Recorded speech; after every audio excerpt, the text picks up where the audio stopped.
Just before midnight on January 3, 2026, Burkina Faso's intelligence services intercepted a recording. In that recording, conspirators were discussing a plan, and Burkina Faso's security minister, Mahamadou Sana, quoted that plan, word for word, in a late-night broadcast to the nation. The plan was this: kill him, destroy the drones, let the foreign soldiers in. That was the plan for the night of January 3, 2026. 3 steps: a president's assassination, a strategic military asset destroyed, and an army from outside Burkina Faso marching in while the government was in chaos. The plan was foiled. The mastermind was arrested at 11 o'clock that night as his group was preparing to launch, and the man named as the architect, sitting in exile in a neighboring country, was Lieutenant Colonel Paul-Henri Sandaogo Damiba, the same man Traore ousted just 3 years earlier. Today, every verified detail of that night, every documented step of the plot, the money trail, the foreign connection, and the ending that nobody in the mainstream press covered, what happened to Damiba after the plot was exposed, who Damiba is and why he wants Traore dead. To understand why Paul-Henri Sandaogo Damiba wanted Ibrahim Traore dead, you have to understand what Traore did to him. In January 2022, Burkina Faso was in crisis. Jihadist groups controlled large parts of the north and east. The elected president, Rochmark Christian Kabore, was seen as weak, unable to protect his own people. A wave of mass protests demanded change. On January 24, 2022, Lieutenant Colonel Paul-Henri Sandaogo Damiba led a military coup. He ousted Kabore. He became transitional president. He promised to deal with the security crisis. But Damiba had a problem. He would not expel the French troops. France had had military forces in Burkina Faso for years, under Operation Sabre, and the same streets that had protested against Kabore began to protest against the continued French presence. The coup had changed the president, but not the relationship with France. And then, September 30th, 2022, Damiba's own junior officer moved. Captain Ibrahim Traore, 34 years old, led a second coup within the same year. He ousted Damiba. He took power. And within months, he did what Damiba had refused to do. He expelled the French troops. The last of them withdrew from Burkina Faso in February 2023. Damiba, in exile in Lomé, did not accept what had happened.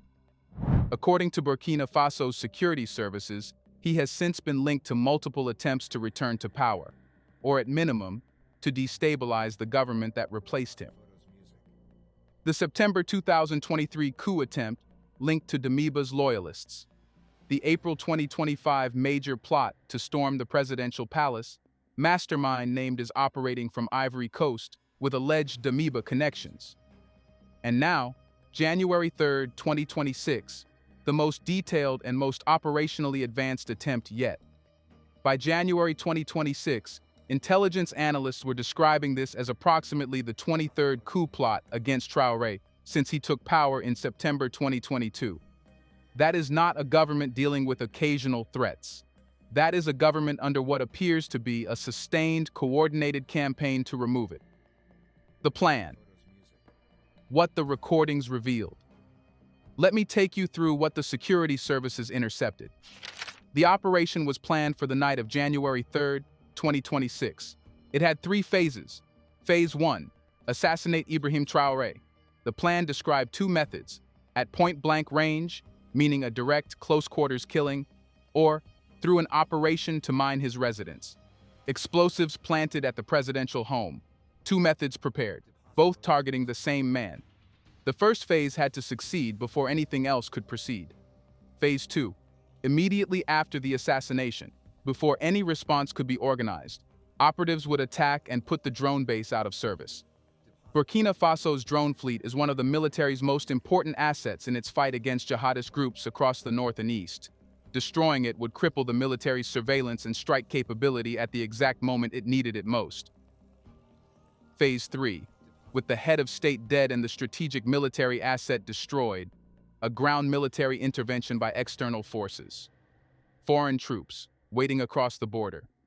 ready to march in while the government was in chaos and the military was responding to a leadership vacuum. This was not a coup attempt. It was a three-phase military invasion plan, with an assassination at the front of it. Kill the president, destroy the drones, let the army in. The money, where it came from. Now the money trail, because plans of this scale do not run on ideology alone. APA News, the African press agency, confirmed that Security Minister Sana alleged a significant portion of the funding for this operation, including a recent installment of 70 million CFA francs, originated from Ivory Coast. That is approximately 115,000 US dollars in a single transfer. 70 million CFA in a single installment, for an operation that was being planned for a specific night. Ivory Coast has denied all of these accusations, consistently, publicly. We note that denial because this channel presents the full record. What is confirmed? The security minister named Ivory Coast as the alleged funding source. What is not independently verified? The specific transaction, the specific actors within Ivory Coast, or whether the Ivorian government had any official knowledge of or involvement in the plot. The arrest, 11 o'clock at night. Now the operational detail that makes this story extraordinary. The plot was set to launch at 11 o'clock Greenwich Mean Time on the night of January 3rd, an hour before midnight, while most of Ouagadougou was asleep, and at exactly 11 o'clock, Burkina Faso's security forces moved. The alleged mastermind, described as a close associate of Damiba, was arrested as the group was preparing to launch. Not before, not after. In the final minutes before the operation was supposed to begin. Security Minister Sana announced it in a late-night broadcast on January 6th, 3 days later. He said the operation had been intercepted in the final hours, thanks to the professionalism of the intelligence services. He confirmed 9 suspects had been detained, described by the government as spies, traitors, and enemies of Burkina Faso.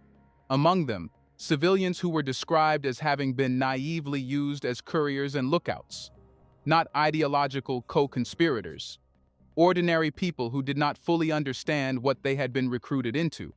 And on the streets of Ouagadougou, on the night of January 3rd and 4th, hundreds of citizens came out, without being called, without being organized. They took the squares and roundabouts of the capital, and they stayed there, standing guard, sloganeering in support of the government, declaring themselves, in Sana's words, a bulwark defending Traore. The twist: Damiba arrested in Togo. Now here is the part of this story that almost nobody in the mainstream press ran as a headline. 2 weeks after the assassination attempt was foiled, after the 9 suspects were detained in Ouagadougou, after the security minister named Damiba as the principal architect of the plot, after Burkina Faso called on Togo to act, Togo acted. Around January 20th, 2026, Paul-Henri Sandaogo Damiba, former transitional president of Burkina Faso, the man who ran the country for 8 months before Traore ousted him, was arrested in Lomé. Togo tried him for the attempted destabilization of Burkina Faso. And then they expelled him. He was taken to the airport. A flight was arranged, and he was removed from Togolese territory. His destination was not confirmed. Africa News, which broke the story, could not confirm where he went. No country announced his arrival. He was expelled from the one country that had sheltered him, and he disappeared from the confirmed record. Let me be precise about what Togo did here. Togo is a member of ECOWAS. Togo maintained close ties with France. Togo had been accused by Burkina Faso of harboring Damiba and allowing its territory to be used to plan operations against Ouagadougou. And then, after the most operationally detailed plot yet, Togo arrested the man Burkina Faso had named as the mastermind. A neighboring government, under diplomatic pressure, made a sovereign decision to no longer shelter the man accused of planning a 3-phase assassination and invasion. That is not a small thing. That is a geopolitical realignment. Whether Togo acted because of genuine concern about regional stability, because of diplomatic pressure from Ouagadougou, because the plot was too detailed and too real to ignore, we cannot say definitively. But the action happened. It is confirmed. The bigger picture: why this keeps happening. Here is the question this story forces us to ask. If this is approximately the 23rd coup or assassination plot against Traore since September 2022, then this is not a series of random events. This is a pattern. And patterns have architects. Now look at the geography. To Burkina Faso's north and west, Mali and Niger, the AES alliance. Traore's allies, no threat from that direction. To Burkina Faso's south, Ivory Coast, Togo, Benin, Ghana, countries that maintained their partnerships with France when the Sahel nations said no, countries through which French military and intelligence assets operate, countries that, in multiple announced plots, have been named as the bases of operation. The April 2025 major plot, masterminds Major Joanny Compaoré and Lieutenant Abdrahmane Ibrahim, alleged base in Ivory Coast. France 24 and AFP confirmed the announcement. Ivory Coast denied it. The January 2026 assassination plot, orchestrated from Lomé, Togo, funding allegedly from Ivory Coast. Damiba in Togo. The September 2023 plot, also linked to Damiba loyalists, operating from the south. Every single time, every direction, south. Now I want to be clear about what I am saying and what I am not saying. I am not saying the governments of Ivory Coast or Togo officially sanctioned these operations. Ivory Coast has denied every accusation. Togo eventually arrested and expelled Damiba, which is not the action of a government that approved of what he was doing. What I am saying is that the consistent geographical origin of every documented plot, south, toward the countries that kept their French partnerships when Burkina Faso did not, is not accidental. It reflects the structural reality that Burkina Faso's pivot away from France created winners and losers. The winners are the Burkinabe people who have food sovereignty, a $64 billion development plan, and control of their own gold. The losers are those whose financial and strategic interests depended on the previous arrangement. And when powerful interests feel they have lost something, they tend to try to get it back. What happened that night and what it means?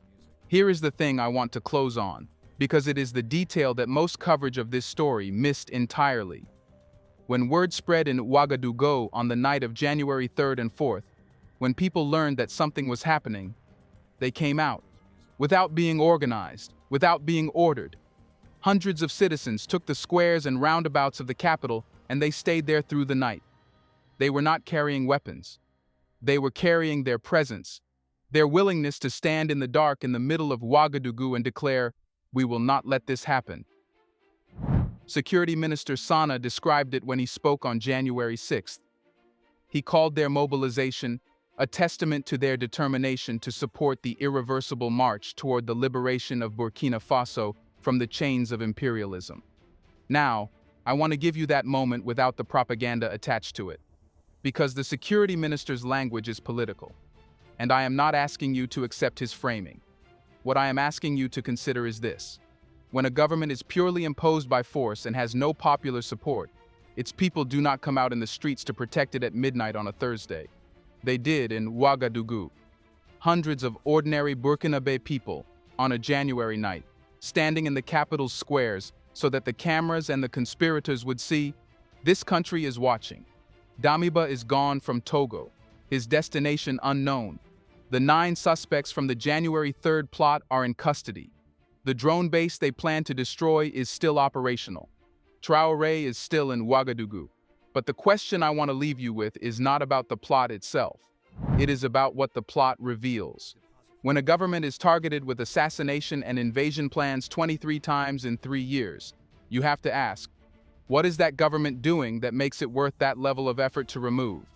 The answer is in everything else this channel has covered.